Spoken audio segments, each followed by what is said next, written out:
It's been about 6 months since I first fired up the Howl R1. This one right here. And to be honest, well, this thing has completely changed how I think about propane fire pits. And when I first got it, I figured, it was another compact campfire gimmick. But after a half of a year of real world use at the beach, the mountain, and everywhere in between, it has proven to be the absolute real deal. And I'll get on all of that in a minute. But first, look, if you are new here, I'm Alex Schultz. I'm the founder of 4-Wheel Drive Talk, and this channel, well, it's all about overlanding, camping, and gear. So if you like to learn new skills, learn about new products, or learn about the great outdoors, this is the place to do it. And as we know, preparation is key, whether you're overlanding, camping, or just otherwise enjoying the outdoors. And that is why I am here, friends, to facilitate that learning so you have a better outdoor experience. So if all that sounds like a good time for you,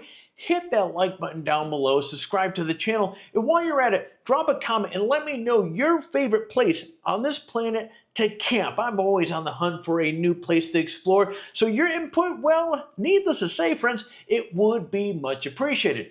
Now, if you've never seen one of these here before, bam, this is the Howl R1. This is a great example of a small axis chop big trees, but that is not it.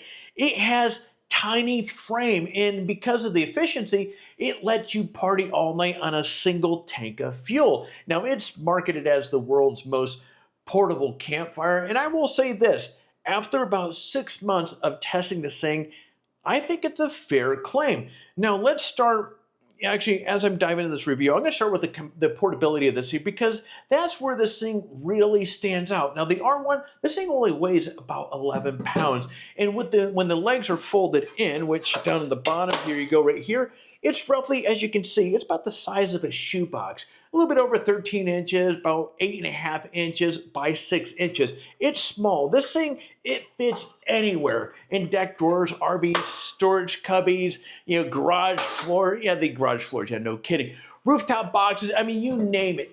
The portability really shines. The folding legs flip out in seconds, and then you have a very stable stance at camp. And that's one of the big selling points that I'm going to talk about here momentarily when we get into talking about safety. The stance of this thing it's a big, big win. Then you fold everything back up when you're ready, done, and toss it back in my pickup truck, mount it to a rack, and even wedge it between my recovery gear without worrying about damage or this thing getting damaged here. Thanks to, again, we're going to talk about the press brake frame that this thing has, which is, while we're talking about that is cut from a single sheet of stainless steel and bent into shape with a hydraulic press. In other words, well, this thing is tough. It's minimalistic and designed for a lifetime of use. So in terms of portability, yeah, it's definitely small, but it's rugged, it's compact, and ready for travel as well. It's one of those few fire pits that you can bring anywhere without compromising the performance.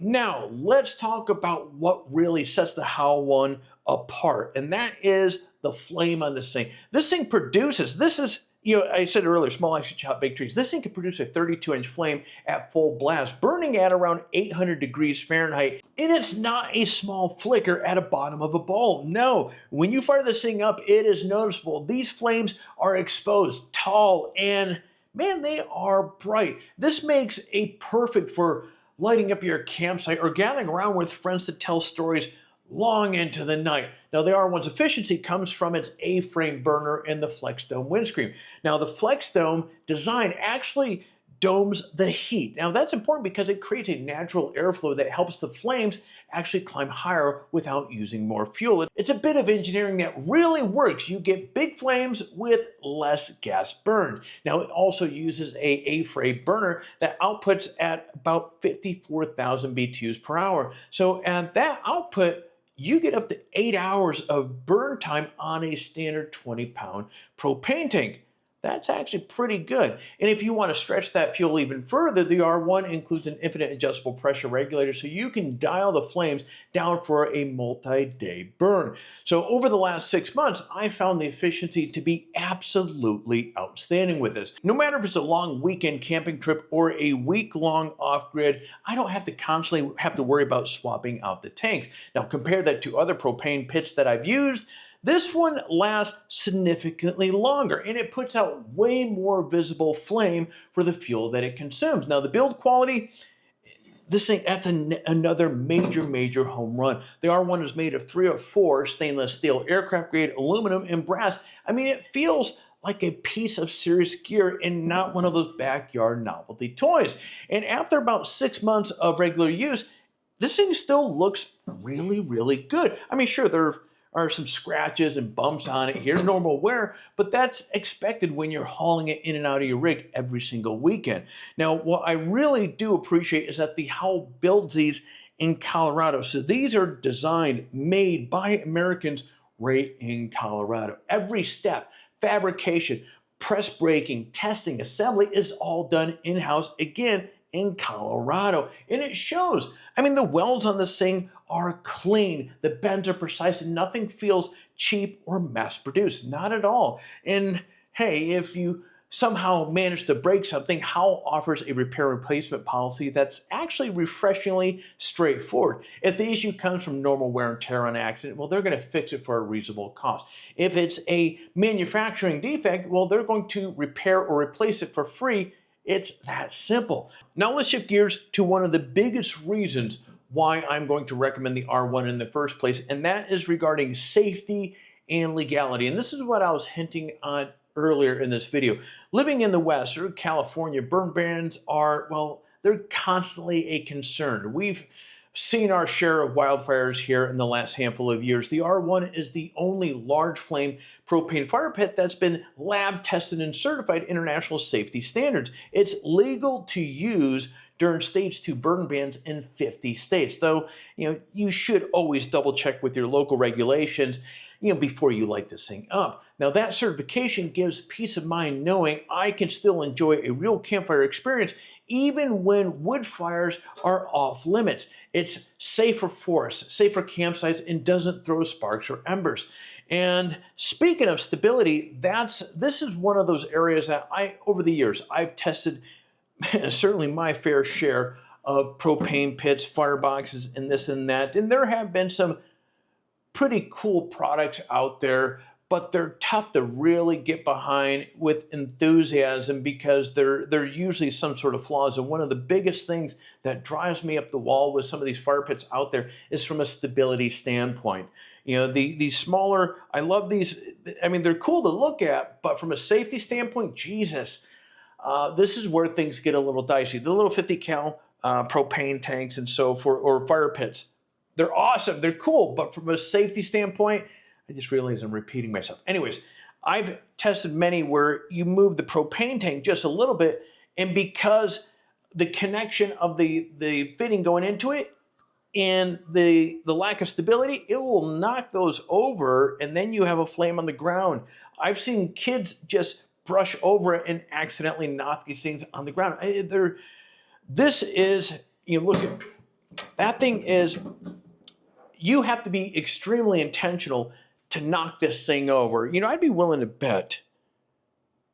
Oh, the gears are going. I'm almost wondering. Oh, I may have a fun test to do here.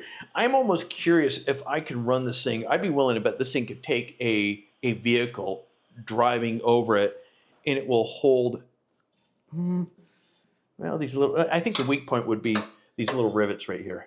But I mean, the point where I'm leading with this thing is built like a freaking tank. So anyways, extremely stable. So in real use, the R1 is about as simple as it gets. Okay, you set it down, you flip out the legs on this thing, connect it you have an 8-foot regulator hose to hook up to your propane tank, and you're good to go. It's that simple. The longer hose makes it easy to place the tank safely out of the way so you can enjoy the fire. Now, I've used this on high elevation trips, windy nights at the beach and in the desert, and it's been completely reliable. The Flex Dome windscreen really does its job. Flames stay tall or wherever you want them, stable even when gusts start blowing through the camp. And because it is so darn efficient, I've gotten into the habit of bringing the R1 with me on every single trip, not just when campfires weren't allowed. This comes with me all the, you know what, let me take that back. Since I started playing around with this thing, I just realized I'm getting all this soot all over me. Anyways, the last month and a half, I have been, to say I've been taking this with me all the time is not 100% correct. Over the last month and a half, now that weather's getting cooler and so forth, I've been out testing the R1's big brother, the R4. That thing is a beast, and there's actually going to be a video coming out on that one here, maybe at the end of the month. Yeah, aside from that, it's either the R1 or the R4, so I can say one of the two have been coming with me every single trip. But anyways, it's become, this right here, hands down because of the size, has become my go-to for lighting up at the campsites, cooking a late night snack for my son and I, and just adding a little ambiance to the camp after a long day exploring. So let's shift gears and talk about some of the pros and cons, because many of you have asked about that. And after 6 months, well, here's where it stands. From the pro standpoint, it's extremely portable, compact. I love how the heat that it produces in the exposed flames, and it looks absolutely incredible. It's fuel efficient and adjustable for long burns. The rugged, I like that it's made in the USA. Construction is absolutely appreciated, and it's legal for use during burn bans. And as I mentioned, the safety that these guys bake into these things, and their approach to safety in general is just something you want to be part of a company like that. Anyways, there's always cons with every product out there. So with that said, it's a single burner setup. So if you're in a large gathering, you might want to take more than one of these things, or actually go with the big brother, the R4. Because it's stainless and aluminum, it can dent if you drop rocks on it. I mean, that's to be expected. And it's a premium piece of gear, so it's not the cheapest option out there, not by a long shot. But honestly, for what it delivers, I think it's worth every penny. Now, one thing that I do want to point out, and I think is kind of a good bit of advice here, they have these little bolts on the bottom here. And if I can make a recommendation, they use a anti-seize, not a anti-lock on the bottom. So from time to time, if you're thrown into the back of your vehicle like I am, just grab one of these things right here and just tighten up a couple turns, or just check it every so often, to prevent the bolts from coming out. And they have that, so if they need to service the unit and so forth, it's easy to get access up into there. Anyways, getting back on topic here, after as many trips as I've taken out with the R1 here, I can confidently say this is the best propane fire pit that I've ever owned, that I've ever tested, bar none, of this size. And in the back of my head, I'm thinking of the R4. The R4 is pretty legit. But anyways, that's another video. It's powerful, it's efficient, it's beautifully built, and it's incredibly portable. And again, the portability is just awesome with this thing. It's the kind of product that makes you wonder, it's funny, I was talking to somebody about this, why more companies haven't done it this well. So if you want a real campfire for your adventure, without smoke, without hassle, without breaking the rules of a burn ban, well, the Howl R1 is absolutely worth checking out. It's small enough to take anywhere, strong enough to last a lifetime, and efficient enough to burn all night. So for me, well, this has become an essential part of my camping kit. All right, friends, well, heck, that's going to be it for me here today. As always, I got to thank you for supporting the channel. Thanks for tuning in and hanging out with me during this 6-month review. If you found this video helpful, please hit that like button down below. It really does help the channel grow. And don't forget to hit the subscribe button. And while you're at it, tap the bell so you get notifications when I post reviews, gear breakdowns, overhaul tips, or whatever I'm jibber-jabbering in front of camera. I really do appreciate you watching. So again, thank you. And with that said, friends, I will see you in the next video.